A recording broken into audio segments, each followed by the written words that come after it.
ओम नमो सनन्ताय सहस्रमूर्तये सहस्रपादाय शिशिरोर्भावे सहस्रनाम्ने पुरुषाय शाश्वते सहस्रकोटियुगधारिणे नमः। नमः कमलनाभाय नमस्ते जलशायिने नमस्ते केशवानंद वासुदेव नमोस्तुते। वासना वासुदेवस्य वासितं भुवनत्रयम् सर्वभूतनिवासोऽस्ति वासुदेव नमोस्तुते। शंकरं शंकराचार्यं केशवं बादरायणं सूत्रभाष्यकृतौ वन्दे भगवन्तौ पुनः पुनः।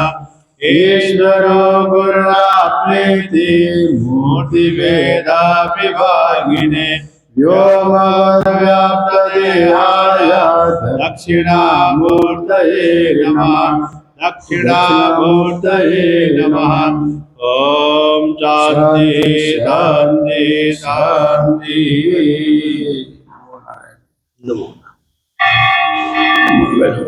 हरि ओम। बैठे पंडित लोग बैठे।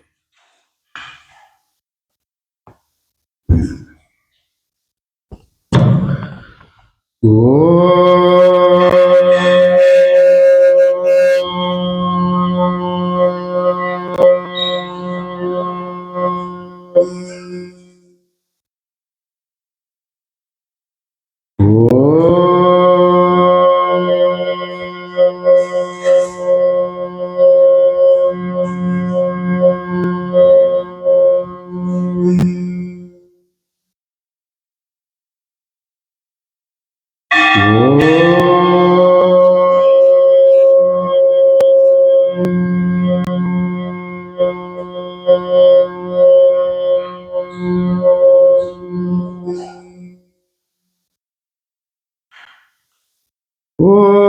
शन्नो मित्रः शं वरुणः शन्नो भवत्वर्यमा शन्न इंद्रो बृहस्पतिः शन्नो विष्णुरुक्रमः।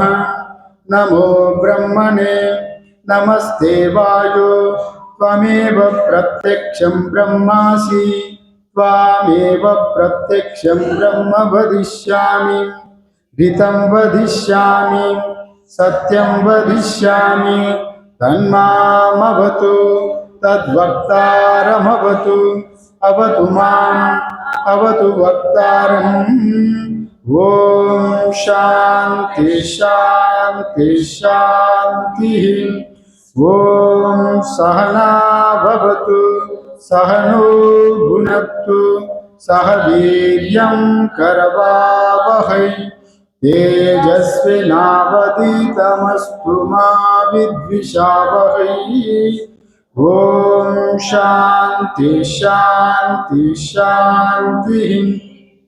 ओम यच्छन्दसा वृषभो विश्वरूपः छन्दोभ्योऽद्यमृतास्तं बभूव समेन्द्रो मेधया स्पृणोतु।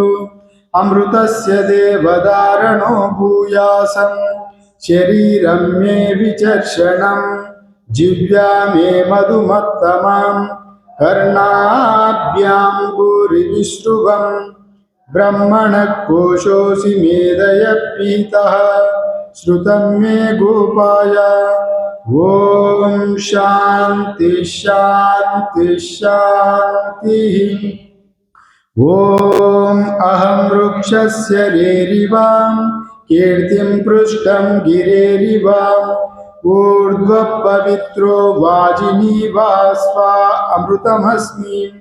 द्रविणगं सवर्चसं सुमेधा अमृतोक्षितः इति त्रिशङ्कोर्वेदानुवचनम्। ओम शांति शांति शांति।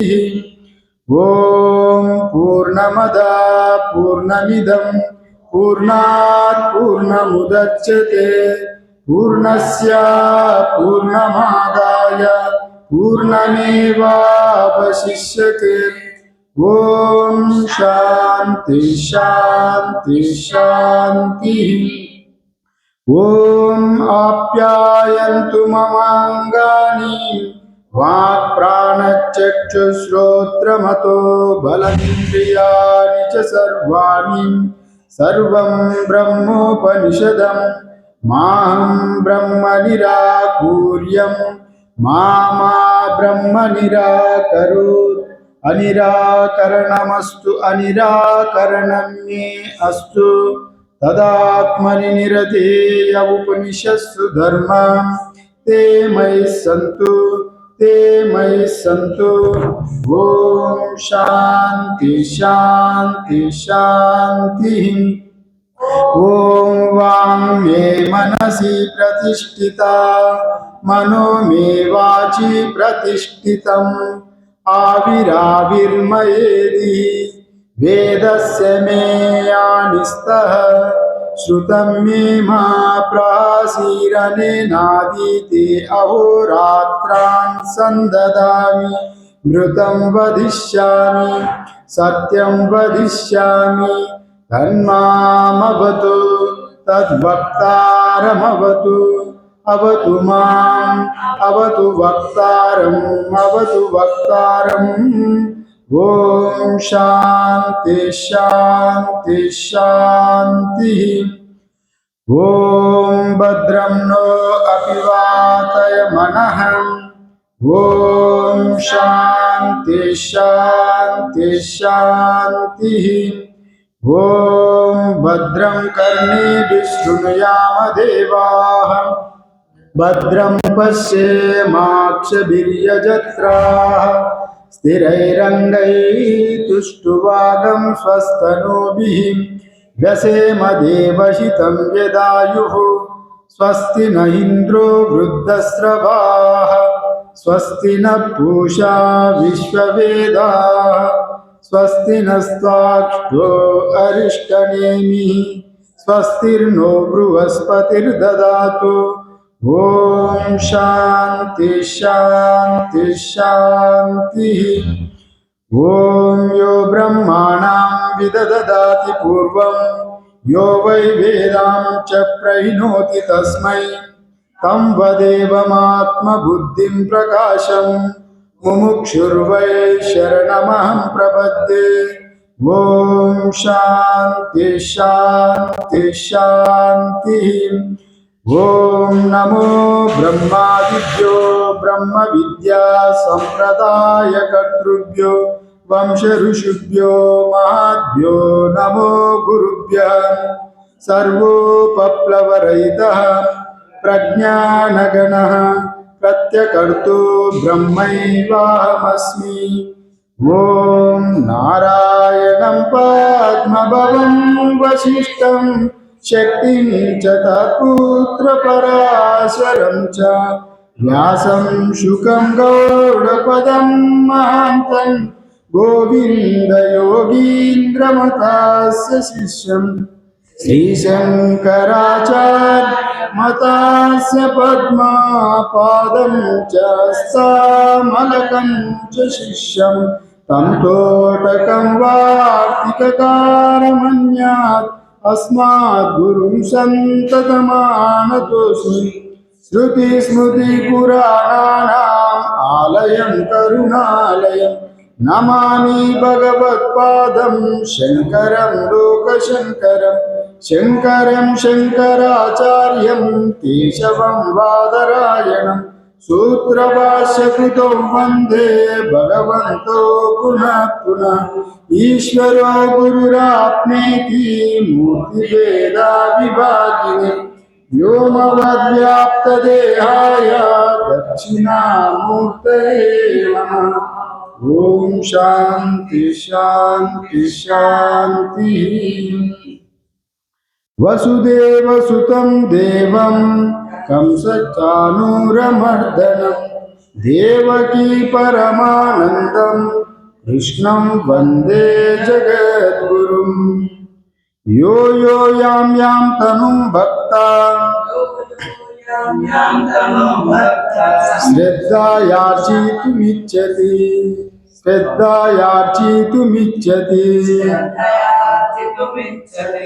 तस्य तस्याचलां श्रद्धां तमेवाविदधाम्यहम् सातया श्रद्धया युक्ता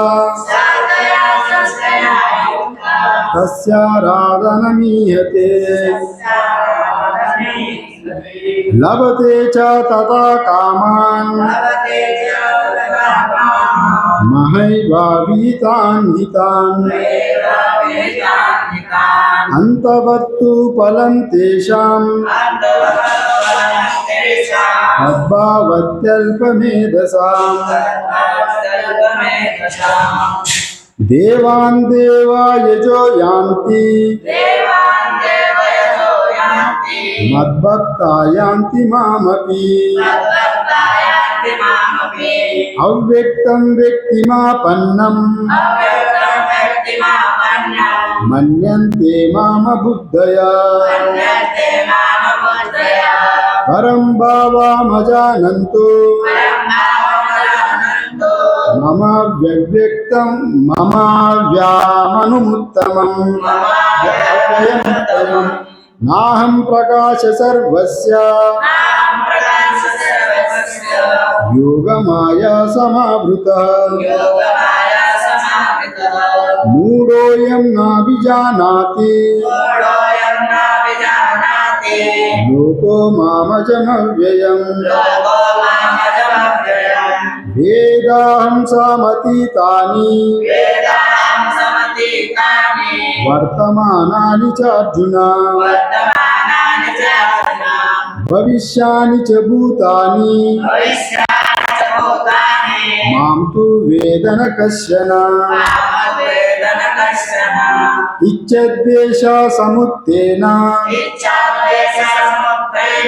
द्वन्द्वमोहेन भारत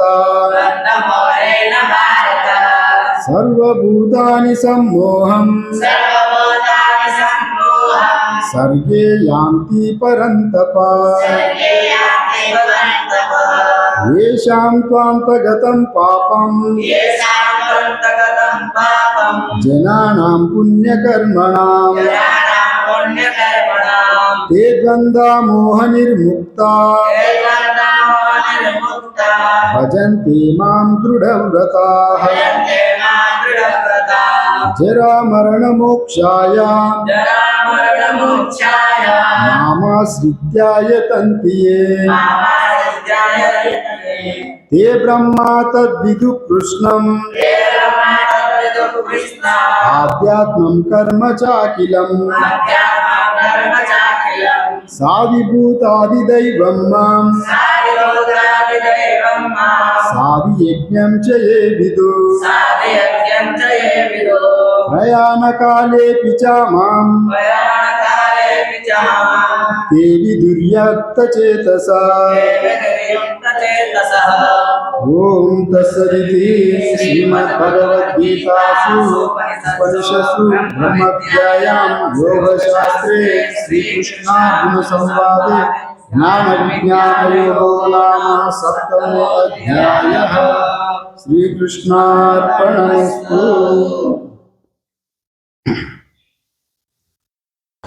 हरिओम। हम लोग मांडुक्य उपनिषद का उपोद्घात भाष्य देख रहा है और हम लोग कल इसी पर चर्चा कर रहे थे। और अविद्या विद्या मतलब यहाँ पर द्वैत प्रपंच से अविद्याकृतत्व, जो द्वैत प्रपंच है वो अविद्याकृत है और वो अविद्या काम कर्म से ही ये पूरा द्वैत प्रपंच पूरा संसार का कारण ये अविद्या ही है। और विद्या तदुपशम, और ज्ञान से उसका उपशम हो जाता है। आत्मज्ञान से द्वैत प्रपंच का उपशम हो जाता है। इसी बात पर हम लोग कल देखे थे। और उपशम कैसे होता है, मतलब आत्मा साक्षात्कार करके ब्रह्म ज्ञान होने के बाद जगत को इदम रूप से नहीं देखता है। जब ब्रह्म ज्ञान होने के बाद जगत को अहम रूप से देखेगा। अहम रूप से मतलब जैसा कैवल्य उपनिषद में कहा, मयि एव सकलम जातम मयि सर्वम प्रतिष्ठितम मयि सर्वम लयम वापि तद्ब्रह्माद्वयम अस्म्यहम। मयि एव सकलम जातम, मयि सभी में मही जन्म हुआ, मयि प्रतिष्ठित हुआ, अंत में मही में ही वो लय हो जाएगा, वहाँ दूसरा कोई है ही नहीं है। ऐसा ज्ञान जब हो जाएगा तो वहाँ पर कल वो दिखाया था, और अन्यात अन्यात पश्यति इतरम तदितरम इतरम पश्यति इत्यादि रूप से जो बृहदारण्य का कोट किया था। अगर वो आत्मा ही वही अभूत, वो आत्मा ही हो गया तो कौन किसको देखेगा, अपना आप में ही देखेगा। इसी का ही कल हम लोग चर्चा किए थे। और अभी ये 4 प्रकरण किसके लिए, इसी का बारे में यहाँ पर कहने जा रहा है। माने प्रकरण चतुष्टय प्रतिपाद्यार्थः निरूपणम। प्रकरण चतुष्टय किसके लिए है, इसका प्रतिपादन निरूपण करने के लिए जा रहा है यहाँ पर भाष्यकार। यहाँ तत्र तावद् ओंकार निरूपणाय प्रथमं प्रकरणम् आगम प्रदानम् आत्मतत्व प्रतिपत्ति प्रत्युपाय भूतम।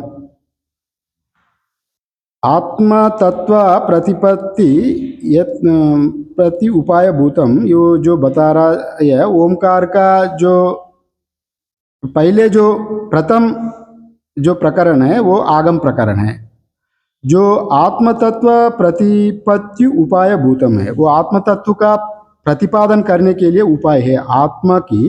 आत्मतत्व की वो प्राप्ति का उपाय भूत कहा गया इसका। और ये आगम प्रकरण में पहले ही बताया गया, ये श्रुति प्रदान है। 12 मंत्रों का इस उपनिषद का आगम कहा गया। आगम मतलब श्रुति, उपनिषद, वेद इत्यादि रूप से आगम कहा गया। और हमारा पुराणों में तंत्रों में 64 आगम है तंत्रों में। और ये आगम परंपरा को ये शास्त्र परंपरा से जो सुना जाता है उसी आगम कहा जाता है। परंपरा से जो आ रहा है उसको आगम कहा जाता है। श्रुति उपनिषद को भी, शास्त्र को भी आगम कहा जाता है। वो आगम परंपरा, इसमें पूरा आगम प्रकरण में ओमकार का निरूपण अथवा आत्मा तत्व का अवबोधन कराया गया इसी आगम तत्व में। और इसमें कई शंकाएं आ गया है। सृष्टि प्रकरण में सृष्टि किसके लिए आया और सृष्टि का कारण क्या है, परमात्मा ने सृष्टि क्यों किया।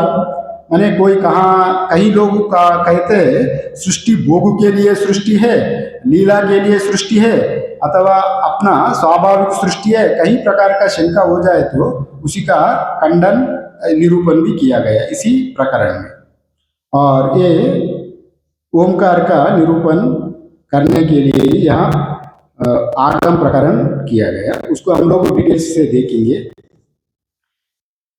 यस्य द्वैत प्रपंचस्य उपशमे अद्वैत प्रतिपत्ति रज्ज्वामिव सर्पादि विकल्पो उपशमे रज्जुतत्व प्रतिपत्ति अस्य द्वैतस्य हेतुतो वैतत्य प्रतिपादनाय द्वितीय प्रकरणम।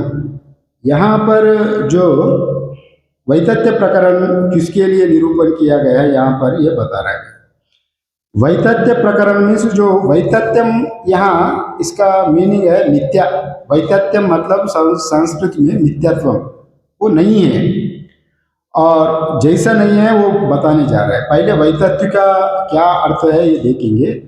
वैतत्य मतलब मिथ्या कैसा है, जैसा ये गड़े जैसा मिट्टी जैसा मिथ्या है।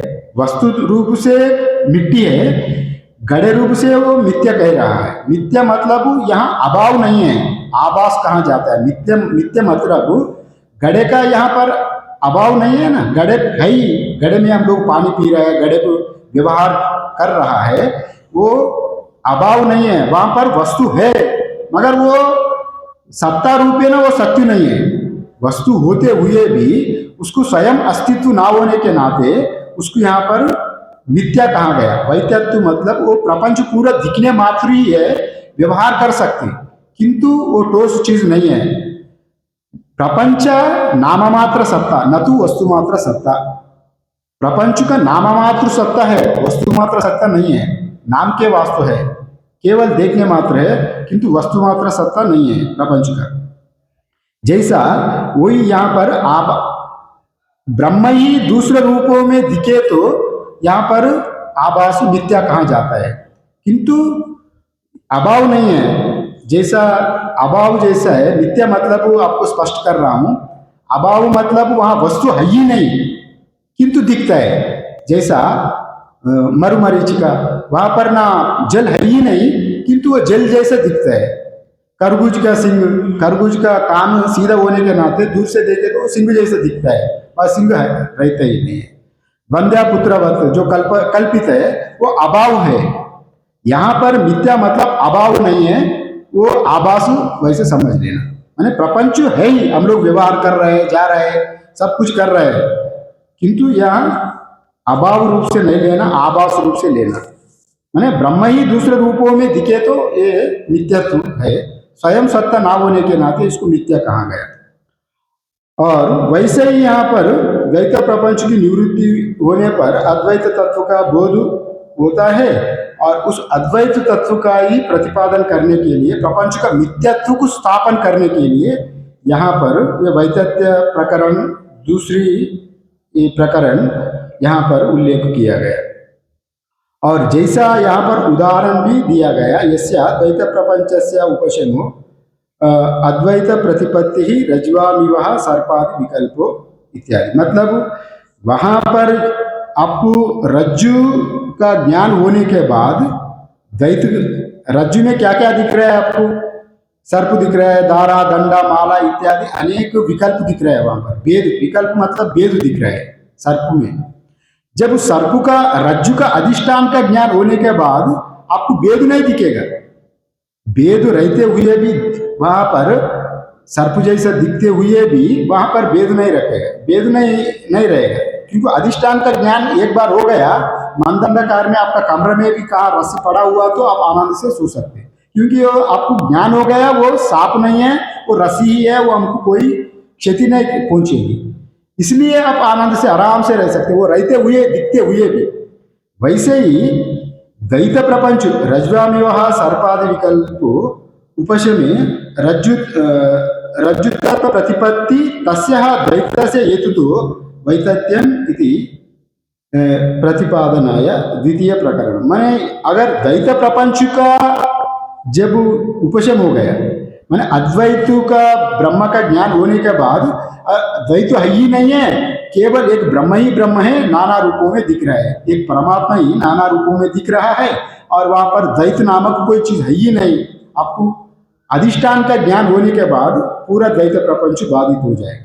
उसको बाधित करने के लिए वो देखने मात्र है, वो मिथ्या है, इसलिए ये वैतथ्य प्रपंच को यहाँ पर वैतथ्य प्रकरण लिखा गया। वैतथ्य प्रकरण में अच्छा श्लोक है, यथा स्वप्ने द्वयाभासम स्पंदते मायया मना तथा जागृत द्वयाभासम स्पंदते मायया मना। उसको आगे बताएंगे।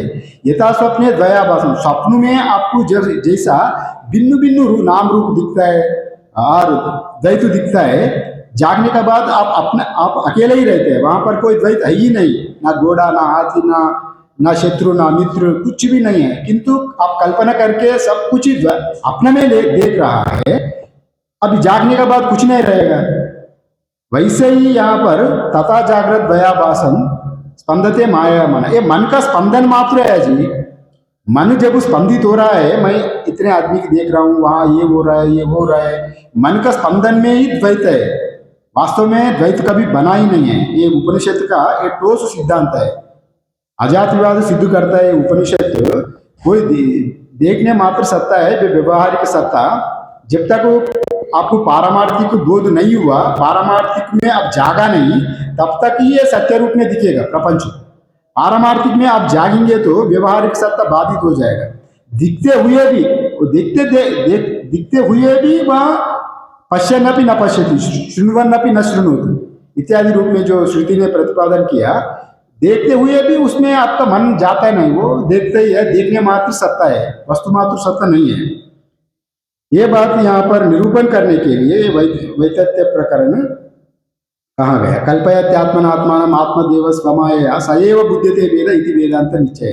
कल्पयत्यात्मनात्मानम्, आत्मा ही आत्मा में कल्पना करके नाना देख रहा है, वहां पर नाना तो नहीं है, वो आत्मदेव ही अनेक रूप में दिख रहा है। आगे आपको स्पष्ट करेंगे, जितने जो प्राण आदि है, इंद्रिय आदि है, वो सब आत्मा का ही कल्पना है, वो आत्मा से भिन्न नहीं है, वाचा वाचक से भिन्न नहीं है।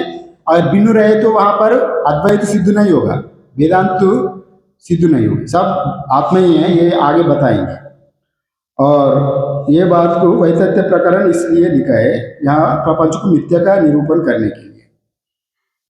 तथा अद्वैतस्यापि ही वैतथ्य प्रसंग प्राप्त युक्ति युक्तितः ततत्व दर्शनाय तृतीय प्रकरणम। अभी ये अद्वैत प्रकरण का अभी वैसे भी शंका आता है। तथा अद्वैतस्यापि वैतथ्यम, आप अद्वैत जो बोल रहा है वो भी नित्य हो सकता है, जैसा अब पहले बताया यथा सत्य द्वयाभासम, ये भी अद्वैत जो आप कह रहा है वो भी नित्य हो सकता है। अगर कोई पूर्व पक्षी अथवा शंका उठा है तो इसको युक्तितः ततत्व दर्शन आया तृतीय प्रकरण, इस युक्ति से निरूपण किया गया। अद्वैत कभी नित्य नहीं होगा, हम आपका शास्त्र प्रमाण से, युक्ति प्रमाण से भी इसको मैं निरूपण करने के लिए अद्वैत प्रकरण प्रसंग यहाँ पर उल्लेख किया गया। और चौथा है अद्वैतस्य ततत्व प्रतिपत्ति ही प्रतिपक्ष भूतानि यानि वादांतर अन्य वैदिकानि तेषाम अन्योन्य विरोधित्वात् तदर्थत्वेन तदुपपत्ति भी एवं निराकरणाय चतुर्थम प्रकरणम। मतलब यहाँ पर अद्वैत प्रकरण आपको प्रतिष्ठित किया युक्ति से, और युक्ति से अद्वैत प्रकरण निरूपण करने के बाद आप अद्वैत ही है और द्वैत मात्र कुछ है ही नहीं है, सब अद्वैत ही अद्वैत है। और कुछ द्वैतवादी, विशिष्ट अद्वैतवादी वो इसको स्वीकार नहीं करता है। एक ऐसा हो सकता है जी, एक ही ब्रह्म, जीव ही ब्रह्म कैसा होता है, एक ही अद्वैत अद्वैत कैसा होता है। जैसा हम लोग देखते हैं ना, एक जुगनू है, जुगनू का जो प्रकाश है चिमचिम चोट से अपना स्थाई में रहता है, और सूर्य का प्रकाश तो महान है, सर्वत्र व्यापक है। ये जुगनू और सूर्य एक कैसे हो सकता है, वैसा उनका तर्क है द्वैतवादी लोगों का। इस वैसा अगर अद्वैत ही सर्व सब कैसे हो सकता है, इसलिए द्वैतवादी लोग वेदांत को थोड़ा बहुत उपवास करता है। इसलिए इसको निराकरण करने के लिए और तेषाम अन्योन्य विरोधित्वाद तदर्थत्वेन तदुपपत्तिभिरेव निराकरणाय चतुर्थ प्रकरण। उन लोगों का जो सिद्धांत है उनका ही युक्ति लेके उनका ही युक्ति में दोष दिखाता है, उनका ही युक्ति में दोष दिखा के उसी का सिद्धांत को खंडन करता है। हम लोग ब्रह्मसूत्र जब पढ़ेंगे, ब्रह्मसूत्र में पूरा ये जैन मत का, बौद्ध मत का अपना अपना में ही दोष दिखा के पूरा खंडन कर दिया अद्वैत सिद्धांत को स्थापन करने के लिए। अभी वो टॉपिक में हम लोग नहीं जाएंगे, किंतु यहाँ पर पूरा सभी सिद्धांत को ले लिया, सभी सिद्धांत को खंडन कर दिया उन्हीं का युक्ति से ब्रह्मसूत्र में। और यहाँ पर भी जो अलात शांति प्रकरण है वो अद्वैत सिद्धांत का निरूपण, परमत खंडन, पर सिद्धांतों का खंडन करने के लिए यहाँ पर अलात शांति प्रकरण का व्याख्यान किया गया। और वहाँ पर वस्तु तो एक ही है, ब्रह्म तत्व। यहाँ पर उन लोगों का मत में, योग मत में अथवा सांख्य मत में भिन्नता है, साधन में, सिद्धांत में। किंतु अद्वैत में वस्तु को हम लोग साधना करके वस्तु को हम लोग उत्पत्ति नहीं करेंगे।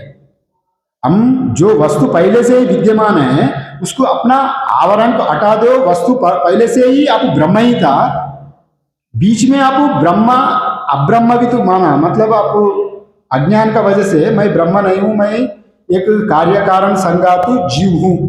ये कार्य कारण संगात वाला जीव से ही कर्तृत्व भोक्तृत्व अभिमान अनादिकाल से पड़े हुए संस्कार से हम ब्रह्म को स्वीकार नहीं कर रहे हैं, अपना स्वरूप को, अपना मैं ब्रह्म ही हूं वो बोध नहीं हो पा रहा है ब्रह्म होते हुए भी।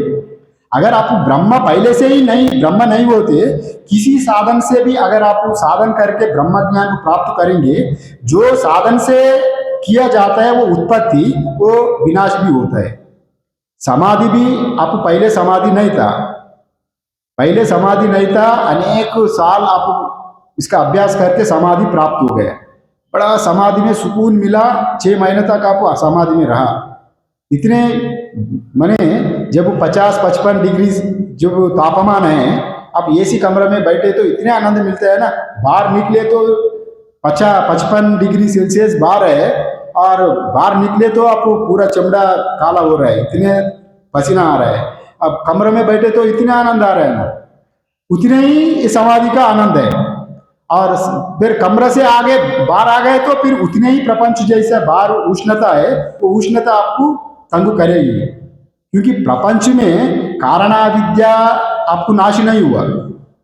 वहां पर जैसा हम नींद में जाए तो इंद्रिया मन में लुप्त हो जाता है, तो हमको नींद का आनंद आता है, सुख मिलता है, वहां पर मन नहीं रहता है।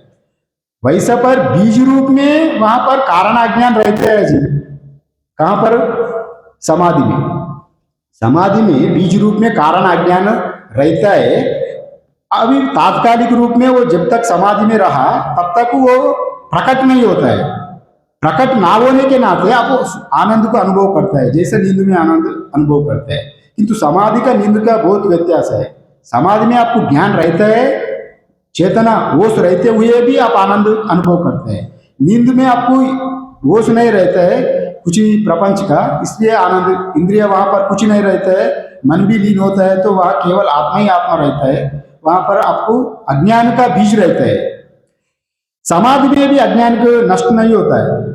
वहां चित्तवृत्ति निरोधा जो बोला, सूक्ष्म रूप से सूक्ष्म अंतःकरण में आपका जो बहिर्मुख होने वाला विद्या वहां पर नाश होता है, किंतु बीज रूप में व्यवस्थित होता है। वो अंकुरित पल्लवित अंकुरित अवस्था नाश होता है, किंतु बीज अवस्था जो उसको उत्पत्ति करने के लिए सामर्थ्य है ना, वो रह जाता है। कारण अज्ञान, समाधि से कारण अज्ञान नष्ट नहीं होता, कारण अज्ञान ज्ञान से ही नष्ट होता है। समझ गए ये बात?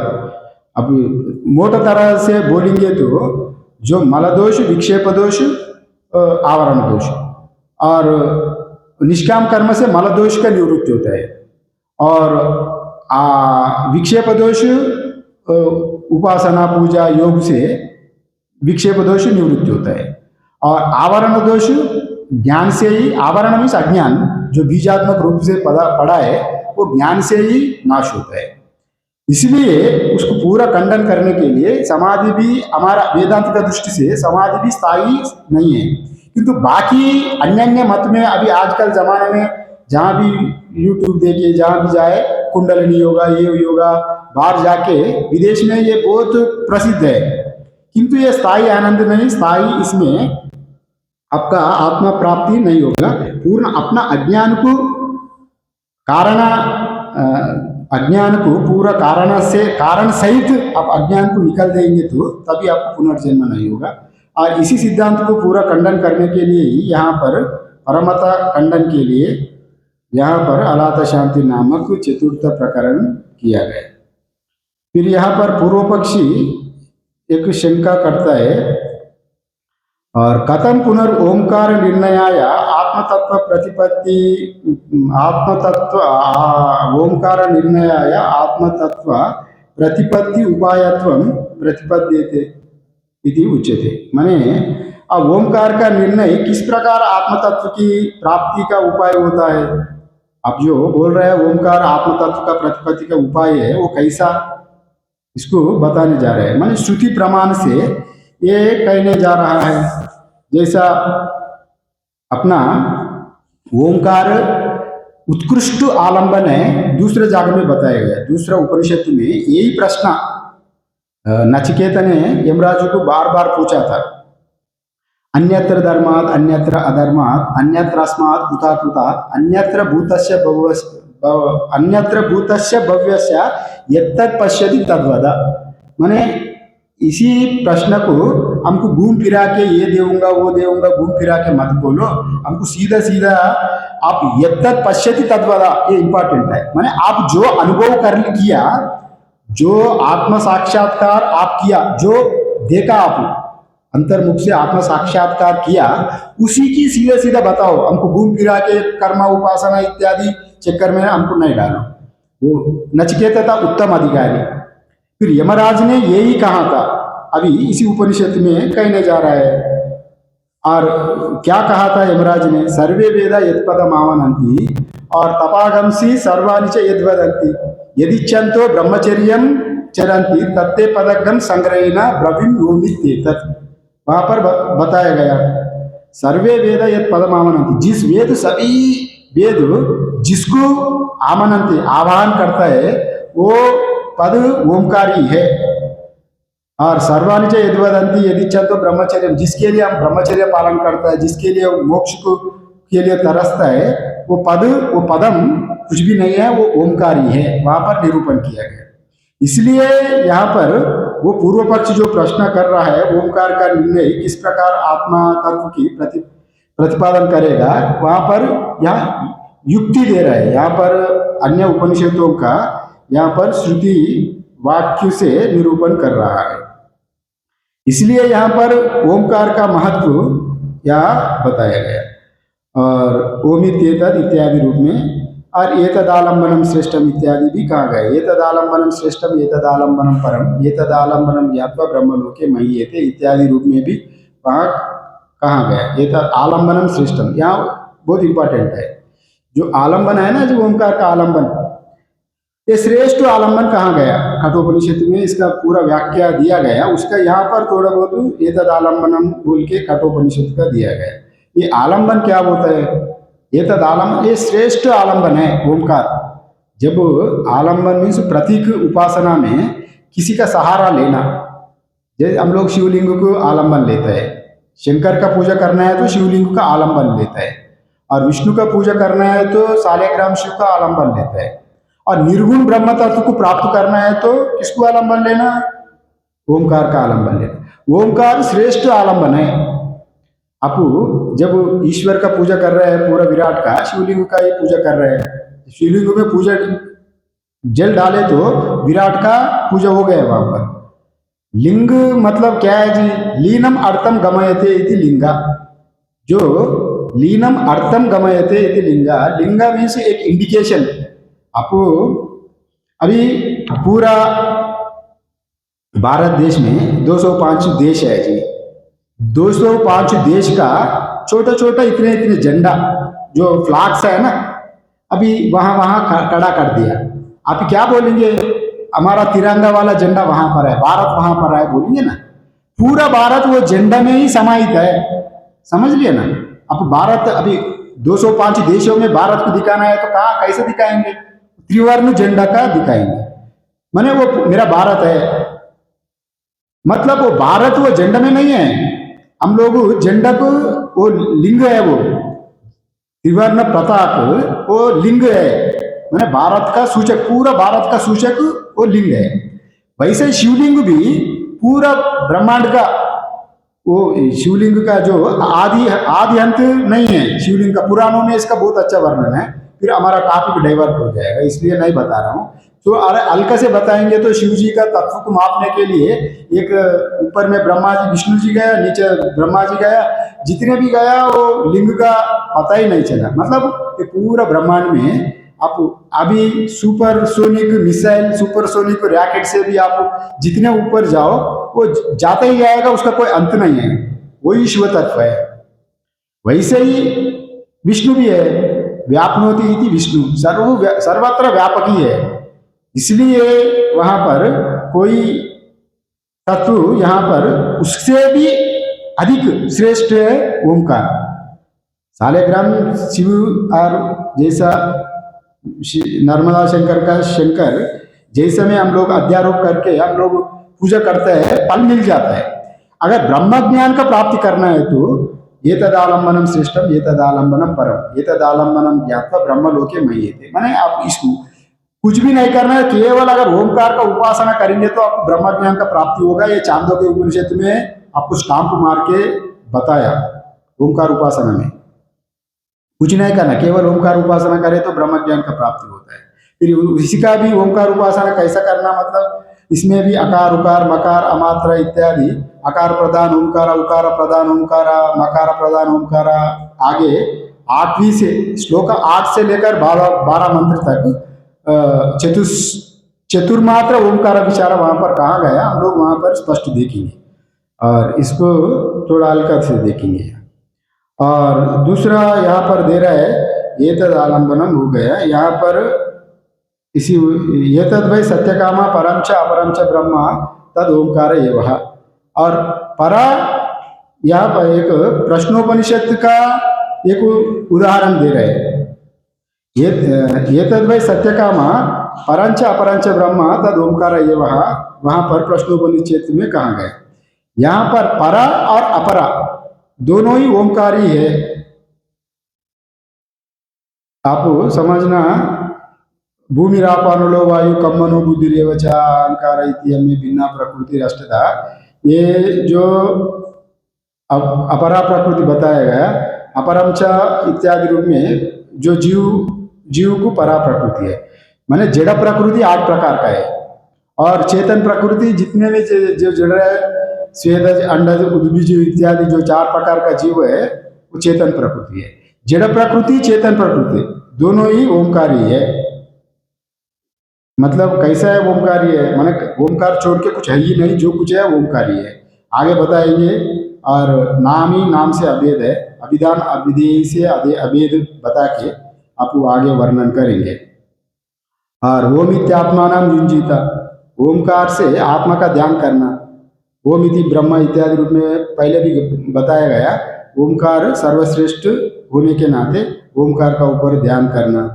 और ओमकार ये वेदम सर्वम, ओमकार ही सब कुछ है और इत्यादि रूप में प्रतिपादन किया। यहाँ उल्लेख नहीं किया मगर मुंडकोपनिषद में भी कहा गया ओमकार का ऊपर आप ध्यान करें तो उत्कृष्ट है। प्रणवो धनु शिरो आत्मा ब्रह्म तल्लक्ष्य मुच्यते अप्रमत्तेन वेद्यव्यम शिरवत्तान मये भवेत् इत्यादि। आपको जीवात्मा को आपका एक शिरवत जैसा बाण छोड़ता है ना, लक्ष्य है ओमकार, अब ऐसा साधन करके लक्ष्य को पहुंचने के लिए प्रणव को वहां पर बताया गया। और अभी ओमकार से सर्वास्पदत्वम बता रहे हैं, माने वो जड़ चेतन सब कुछ ही ओमकारी है, इसी का बारे में अभी बताने जा रहा है। ओमकार सर्वश्रेष्ठ कैसा है ये बात को यहाँ बता रहे हैं। रज्वादिरिव सर्पादि विकल्पस्य आस्पादो अद्वय आत्मा परमार्थतः सन् प्राणादि विकल्पस्य आस्पादो यथा तथा सर्वे अपि वाक् प्रपंचः प्राणादि आत्मविकल्प विषय ओंकार एवं। यहाँ सर्पादि विकल्प की जो अधिष्ठानभूत रज्जु है आदि के समान जिस प्रकार अद्वितीय आत्मा ही जो परमात्मा शक्ति होने पर भी प्राणादि विकल्प का आश्रय है, यहाँ पर इसको समझना है। यहाँ आप प्राण मीन्स उपलक्षित सभी इंद्रिय लेना। प्राणादि यहाँ विकल्प बताया, वेद विकल्प मतलब वेद पहले ही बताया। प्राणादि जो वेद है ना, जो ये मेरा प्राण है, अपान है और इत्यादि जितने भी इंद्रिय है। और यहाँ पर आधार क्या है, आधार आत्मा है, अधिष्ठान आत्मा है। प्राण का अधिष्ठान कौन है, आत्मा है। बिना आत्मा डेड बॉडी में प्राण रहते हैं, जो मुर्दा में प्राण नहीं रहता है ना, वहां पर अंतःकरण ना होने के नाते वहां प्राण नहीं चलता। किंतु वस्तु दृष्टि से मारा मुर्दा में भी आत्मा रहता है, तत्व दृष्टि से वहां पर समझ लिया ना। मुर्दा में भी जैसा तैसा आत्मा तो सर्वव्यापक होने के नाते मुर्दा में भी सत्ता रूपे ना मुर्दा में भी प्राण आत्मा रहता है। किंतु वहाँ अंतःकरण ना होने के नाते प्राण वहाँ चलायमान नहीं होता है। किंतु अगर प्राण का वजह से ही हमारा जो बाल उगता है, नाखून बढ़ता है, आत्मा का वजह से। अगर आत्मा नहीं है, केवल वह प्राण का अस्तित्व अगर कुछ नहीं है, मुर्दे में भी बाल बढ़ना, मुर्दे में भी नाखून आ जाना, ऐसा नहीं होता है ना। जब अधिष्ठान नहीं हो जाए तो अधिष्ठान का सत्ता नहीं है, वहां पर आभास का वहां पर अस्तित्व नहीं रहेगा। इसलिए या प्राणादि का अधिष्ठान आत्मा होने के नाते ये प्राणादि सब कुछ ही आत्मा ही है, ये बताने जा रहा है ये। क्योंकि अद्वितीय आत्मा जो परमात्मा सत्य होने पर भी प्राणादि विकल्प का आश्रय है, उसी प्रकार प्राणादि विकल्प को विषय करने वाला संपूर्ण वाग विलास ओंकार ही है। अभी ये बताने जा रहा है, जैसा मृत्यु की तेव सत्यम इत्यादि जो चांदोग्य में है, इसी का उदाहरण अभी देने वाला है। तो घड़ा नाम क्या है वो आ रहा है। अभी सुनिए जी, अभी जो कुछ आप बता रहे हैं, कुछ कपड़ा है, सूत से अलग नहीं है ना, सूत को ही आप कपड़ा बोल रहे हैं। या जो कुछ वाक प्रपंच आप दिख रहा है यहाँ पर, उससे अलग नहीं है, वस्तु से अलग नहीं है, आत्मा से अलग कुछ भी नहीं है। ये बात कहाँ जा रहा है। सचा आत्मस्वरूपम एवं तद अभिधायकत्वात्, और ओम का सचा आत्मस्वरूपम एवं तद अभिधायकत्वात्, जैसा वहाँ ओमकार आत्मा का प्रतिपादन करने वाला होने से उसका स्वरूप भी है। आत्म तत्व का यहाँ वाच्यवाचक रूप से भी इसको वर्णन करने जा रहा है। अभी ओंकार विकार शब्द अभिधेयस्य सर्व प्राणादि आत्म विकल्प अभिधान अभिधान व्यतिरेकेन नास्ति। यहाँ अभिधान अभिधेय, अभिधान वाचक है ओंकार, अभिधेय है वस्तु ब्रह्मा, वाच्य वाचक से अलग नहीं है। आपको सिंपल उदाहरण देंगे। आप घड़ा बोल रहे हैं जी और किताब बोल रहे हैं। आप किताब का नाम और किताब का वस्तु दो अलग नहीं है, दो एक ही है। घड़ा बोल रहे हैं जी, घड़े का जो नाम है, अब वस्तु का नाम से ही घड़े को बोल रहे हैं ना, वस्तु का नाम है घड़ा। अब घड़ा बोले तो वस्तु भी हो रहा है, घड़ा भी हो रहा है। यहाँ ओमकार का जो वाचक ओम बोले तो वह ब्रह्मा भी और ओम दोनों ही एक साथ ही है। ये कैसा है, फिर दूसरा मंत्र का उपोद्घात में उसको अच्छे से बता रहा है। ये दोनों ही एक ही है, ये बात यहाँ पर कहने जा रहा है। अब इसको आपको थोड़ा समझने में बड़ा कठिन पड़ता है। जैसा वाच्य वाचक का अभेद बोल रहे हैं। अभी जो घड़े बोले तो घड़े का नाम और घड़ा का वस्तु ये दोनों एक ही बोल रहे हैं। या ब्रह्मा ओंकार वाचक, ब्रह्मा उसका अर्थ, ये दोनों अलग नहीं है, अभेद है। जैसा फिर आपको बड़ा कंफ्यूज हो जाता है। यहाँ जो कह रहा है रज्जु बोले तो रज्जु रूप में जो सर्प दिख रहा है, सर्प भी रज्जु ही है। इसको आपको कोई शंका है? सर्प भी रज्जु ही बोल रहा है यहाँ पर। हम लोग तो अभी तक क्या बोला, अरे रज्जु सर्प मिथ्या है, रज्जु ही सत्य है। अभी तक इतने वेदांत में आप यही पढ़ा ना जी। अभी यहाँ जो कह रहा है तो सर्प भी सत्य ही है। कैसा? रज्जु रूप है ना। वहां अगर रज्जु ही नहीं है तो आपको सर्प का भ्रम कैसे आते थे? वहां पर कुछ है ही नहीं है जी, कुछ नहीं है तो आपको अभी खाली एम्प्टी प्लेस है, कुछ भी नहीं है। वहां सर्प का कल्पना कर सकते हैं आप? कर सकते हैं जी? नहीं कर सकते। कुछ वस्तु है इसलिए आपको अरे हमको सर्प माला धारा डंडा, किसका वजह से? अधिष्ठान होने के नाते अध्यस्त, आपको अध्यस्त किया गया वहां पर। अरे यह सर्प हो सकता है, हमको डर लग रहा है। इसलिए यहाँ पर जो कह रहा है वो सर्प भी वो रज्जु ही है। रज्जु अधिष्ठान से ही सर्प उत्पन्न हुआ वहां पर। इसलिए वो घड़े का, अभी अब दूसरा उदाहरण दे रहा हूं आपको। बात थोड़ा बहुत गंभीर है, इसको सरल से समझा देंगे।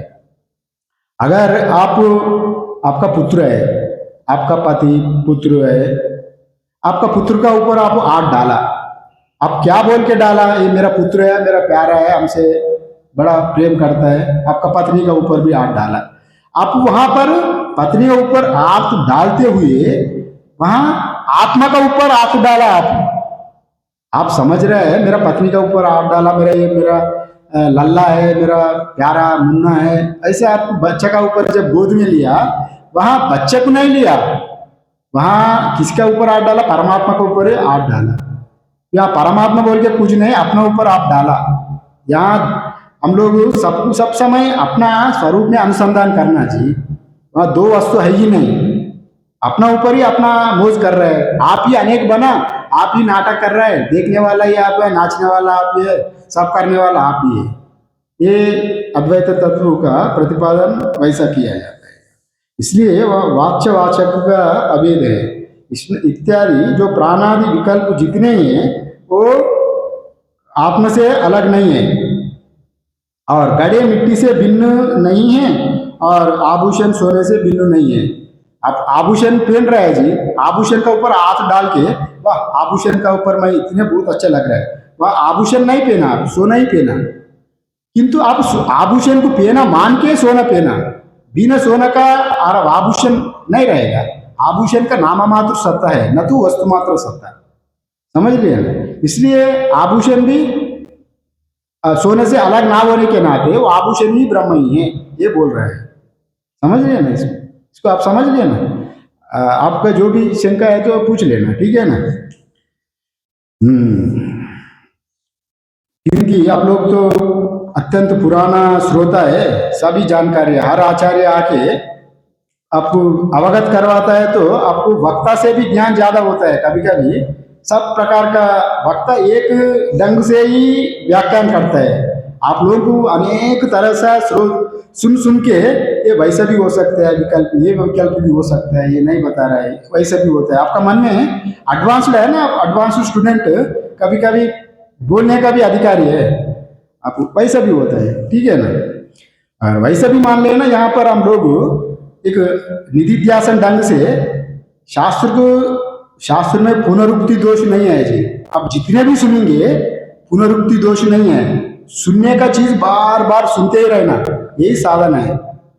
ये शंकराचार्य ने कहा, बार बार शंकराचार्य इसमें 1000 बार रज्जु सर्प ये उदाहरण देता है। अरे इतने बार बोर सुनने को बोर लगता है, इसी का वजह से बोले था, शंका आया था सुरेश्वराचार्य को, कोई बोले पूछे थे ये रज्जु सर्प क्या पूछा, ये कोई विवाह एक जगह में व्याख्यान किया, इसमें पुनरुक्ति दोष नहीं है, क्योंकि हम लोग रोज आटा का रोटी चावल रोज खाता है ना, रोज हमको स्वस्थ रखता है, तंदुरुस्त रखता है, वीर्य देता है, बल देता है। वैसे इसको रोज सुनने से अपना अंतःकरण से पड़ा हुआ वो विशरण, पहले दिन बताया था ना, उपनिषद का जो ढीला हो जाता है, अंतःकरण से जो दुर्वासना सब ढीला होकर ज्ञान को प्रतिपादन कराता है। इसलिए इसमें पुनरुक्ति दोष नहीं है, और इसमें पुनरुक्ति दोष नहीं है, ये बात यहाँ पर।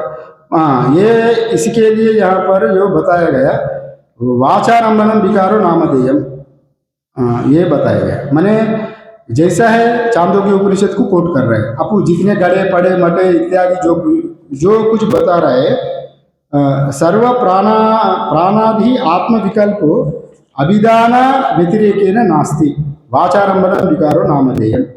और नाम से अलग वो वाच्य नहीं है, वे बोलने मात्र है। जितने वाग विलाप है ये सब बोलने मात्र ही है, वह वस्तु एक ही आत्मा ही है। ये सब प्रपंच वाचारंभन प्राणादि इत्यादि, ये प्राण अपान व्यान उदान समान इत्यादि जो कुछ बोलेंगे आप, ये सब बोलने मात्र ही है, सब आत्मा में ही ये सब वाचारंभनम विकारो बोलने मात्र ही है, किंतु वस्तुतः वहां पर कोई चीज नहीं है। ये गड़े सकोरा, ये मटका है, ये है, वो मटका बिटका सकोरा गड़ा कुछ भी नहीं है, वो केवल मिट्टी मिट्टी है। फिर हम लोग व्यवहार के लिए बोल सकते, व्यवहार की सत्ता है, घड़े में पानी पी रहे हैं, सीधा मिट्टी में पानी नहीं पिएंगे ना, किंतु वो व्यवहार कर सकते। फिर व्यवहार करते हुए भी वहां गड़ब नाम को कोई है ही नहीं। आपका पुत्र होते हुए भी पुत्र का सुख दे रहे हैं, किंतु वह पुत्र पति पत्नी बोल के कुछ है ही नहीं, केवल आत्मा ही आत्मा है। किंतु व्यवहार के लिए उपयोगी होने के नाते जब तक पारमार्थिक सत्ता का ज्ञान ना होता है तब तक ये सब मानना है, सहयोगी मानना है। ये बात यहाँ पर बताया। फिर दूसरा उदाहरण दे रहा है, तदस्येदम वाचा तंत्या नामाभिर्धामाभि सर्वम सितम सर्वम इदम नामानि इत्यादि श्रुतिभ्यः। मैंने दूसरा उपनिषद का कोट करके तदस्येदम वाचा तंत्वा नामाभि धामाभि सर्वम सितम, ये इसका जैसा संपूर्ण जगत जो वाणी रूप सूत्र का द्वार में बांधा हुआ है। हम जो वस्तु तो एक ही है जी, दागा ही है। दागा में भी ये प्राण है, ये अपान है, ये मेरा बेटा है, ये मेरा पुत्र है, ये मेरा संपत्ति है, ये मेरे कारखाने का ऑफिस है, ये सब नाम रूप सूत्र में बंधा हुआ है। ये उदाहरण दे रहा है, माने वस्तु तो एक ही है, विकल्प अनेक है। और ये उदाहरण यहाँ पर दिया गया है। गीता में भी है, मत्ता परतरम नान्यात् किंचिदस्ति धनंजय मयि सर्वमिदं प्रोक्तम सूत्रे मणिगणाय। सूत्र तो एक ही है, पूरा प्रपंच उसी में दागा हुआ है। यहाँ उसी का ही दूसरा उदाहरण दिया गया। ये शब्द इत्यादि जो शब्द विकल्प है, तदसेदम वाचा तंत्वा नामाभिर धामाभि। तंतुआ मतलब आपका पास एक रस्सी है, मोटे से रस्सी में तंतु अनेक है। एक रस्सी की खोलेंगे, छोटे छोटे तंतु, अनेक तंतु निकलेगा, किंतु एक नाम का तंतु है, एक रूप का तंतु का, एक पति का तंतु है, एक बच्चा का तंतु है। वो तंतु रस्सी रूप में पूरा एक ही है। वैसा ही वाक, हमारा वाक तंतु जैसा अलग अलग उच्चारण करते हुए भी वो एक ही में ही समाहित है, आत्मा में। इत्यादि मत्ता परतरम नान्यात्, हमसे अन्य कुछ है ही नहीं, वो स्पष्ट बताया गीता में। मत्ता परतरम नान्यात् किंचित अस्ति धन, कुछ भी किंचित भी लेश मात्र भी हमसे भिन्न कुछ नहीं है। जैसा मही सूत्र में बांधा हुआ माला जैसा मही मुझ में ही सब कुछ ही समाहित है, अच्छा भी हो बुरा भी हो। जितने भी टेररिस्ट भी हो, जितने भी आतंकी भी हो, चोर हो, गंदा भी हो, सब मुझ में ही है, उनसे अलग कुछ नहीं है। ये बात को यहाँ पर कहा गया। और कल इसका श्लोक कल देख लेंगे। इदम सर्वम नामानि धामानि इत्यादि, सब कुछ यहाँ पर परमात्मा ही है, नाम से अलग नहीं है। ये बात यहाँ पर कहा गया, सब कुछ ब्रह्म ही है। आप जा रहे तो छाया पड़ रहे, छाया आपसे अलग नहीं है, आप है तो ही छाया है। आपका बिना चाह रह सकते? आपका छाया जो शैडो है, बिना आप शैडो नहीं होगा।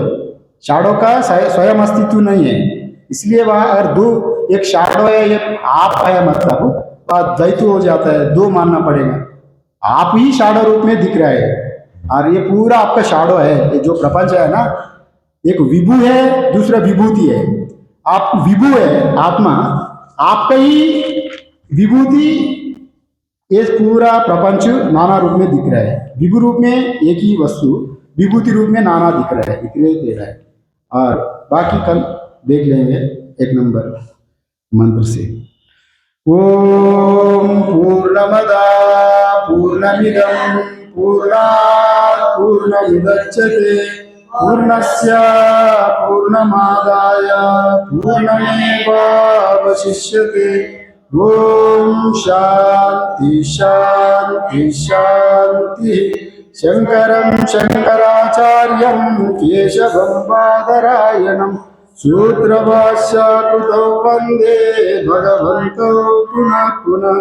ईश्वरो गुरुरात्मेति मूर्तिभेदाविभागिने व्योमवद्व्याप्तदेहाय दक्षिणामूर्तये नमः। ओम शांति शांति शांति। हरि ओम। नमो नारायण। प्रसाद बाहर रखिए।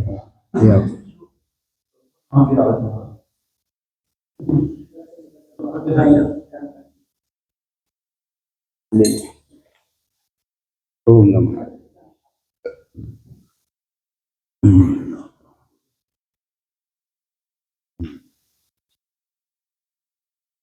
चौथा कहाँ गया बच्चा?